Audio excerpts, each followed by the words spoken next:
How often are sports massages necessary? What about this macro thing? How do you do it? Welcome to the Ask Mill Fit Show. Hey, I'm Matt from Matt Lane Fitness. I'm about to answer all those questions, and I hope you'll drop your questions down below. It's exactly what it looks like. I'm a personal trainer, registered nurse, and a behavioral change specialist. I love doing this stuff. Been doing it for about 14 years, so I promise I won't waste your time. Let's get into the first one.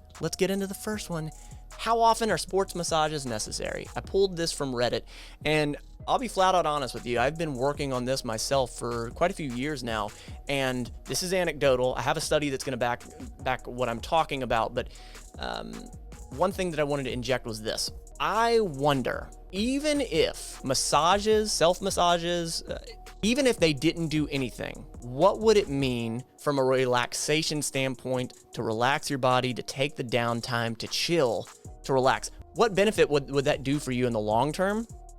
I don't know. I think that's subjective. I can tell you for me that at least that part does a lot for me to relax, to chill, to calm down. So I wonder if it does not benefit my mental fitness. Now, there is a 2015 study that showed that a reduced DOMS effect, so delayed onset muscle soreness, you know, when you work out and then the day after or that second day after, delayed onset muscle soreness, it said that it did decrease this, which led to better performance. And there's been a few other studies that I've found that this is self-massage or using a foam roller. So that part has absolutely been found to be beneficial. How often is it necessary? I don't think it's ever necessary. I don't think that you have to get massages by people, but I think that a self-massage, I think that that'd be extremely beneficial for recovery. I don't think you necessarily have to pay for massages, but if you can spring for it, I think it'd be great. But no, I don't think that massages are absolutely necessary, although I do love them. Moving on to the next question. Advice on macros. Hi, all. I am 5'3", female, 20 years old, 128 pounds, trying to lose weight and get toned. Currently, I am doing a macro split of 119 carbs, 120 of protein, and 60 fat to total 1,500 calories. Is this an appropriate macro split? I try to keep carbs lower since they contribute to my weight gain, and I feel better with lower carbs. All right, that's what matters. If you feel better with lower carbs, then okay, that part's good. Carbs do not make you fat. Carbs do not add fat to your frame. Too many calories add fat to your frame. But if you enjoy lower carbs, that's what matters. I work out 4 days a week, 1 upper, 1 lower, 1 full body, and 1 Pilates day. Sounds pretty good, actually. Sounds good. Please let me know if you think this is okay to support my weight loss and fitness goal. Thanks all. Here is the deal. It does not matter what the macro split is. You can do 30, 90, 40, 70, 80. Any of them can be any percentage. So your proteins, your fats, and your carbohydrates. And if you don't know, proteins, fats, and carbohydrates are the macronutrients. Those are the three. And those macronutrients make up what calories actually are. In fat, you have 9 calories per gram.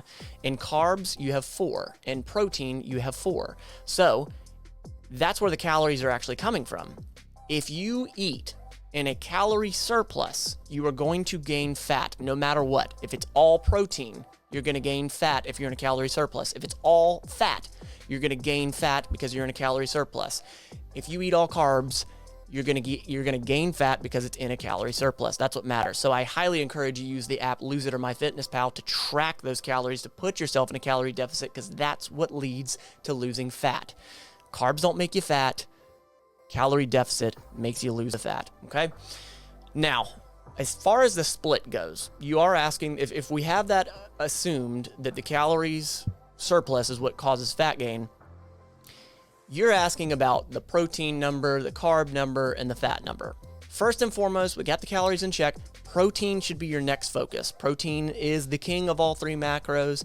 It's going to increase satiety, or it will make you feel fuller for longer, okay? Protein will do that.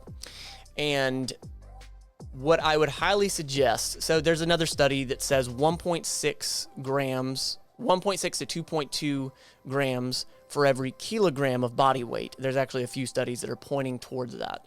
So I'll give you an example. I'm 165 pounds. That would be 75 kilograms. So you take that 75 kilograms and that 1.6 to 2.2 range, and that would end up being 120 to 165 grams of protein. So that's a little bit of a calculation. It can get kind of confusing, right? And then it also matters this. I'm a fairly lean individual, so I would need a little bit high on the higher end of that protein recommendation.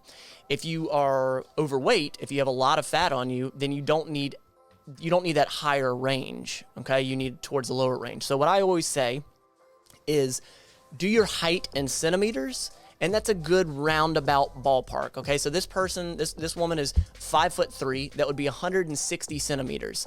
That's around the ballpark of what she's already eating. She's eating at about 120. I'm assuming that she has a higher fat level, so it doesn't necessarily have to be 160. It could be lower. I think 120 is actually a good number. Next, I would go to the fat, and typically what I shoot for is about 20% of my total calories. And it needs to be there, okay? 20% of the calories being from fat, just for hormone function and all that. That's what fat does. It does a handful of things, but one of the things it does is hormone function, and that would be around 33 grams. So 60 is fine. 60 is totally fine. And then what I do is the rest of the calories, they would come from carbs. Now, this person likes lower carbs, but I think that this right here, this split, 119 carbs, 120 of protein, 60 of fat, I think that's totally fine. What it's going to matter is what is your activity level? What are you working on? Like, what's your goal? And so there's quite a few things that can play out, but overall, that sounds fine. I always say, keep it super simple. Don't overcomplicate it. If you're trying to lose fat, just focus on the calories, put yourself in a calorie deficit, eat some protein. Okay, just make it simple. Speaking of keeping it simple, if you are looking for fitness plans based in behavior change and science, it's exactly what I do. Check it out down below. If you're feeling squirrely, you don't have to be perfect at this fitness thing. Just be better than yesterday, every day. Patrons, Mental Fit Mafia, I love you. I appreciate you.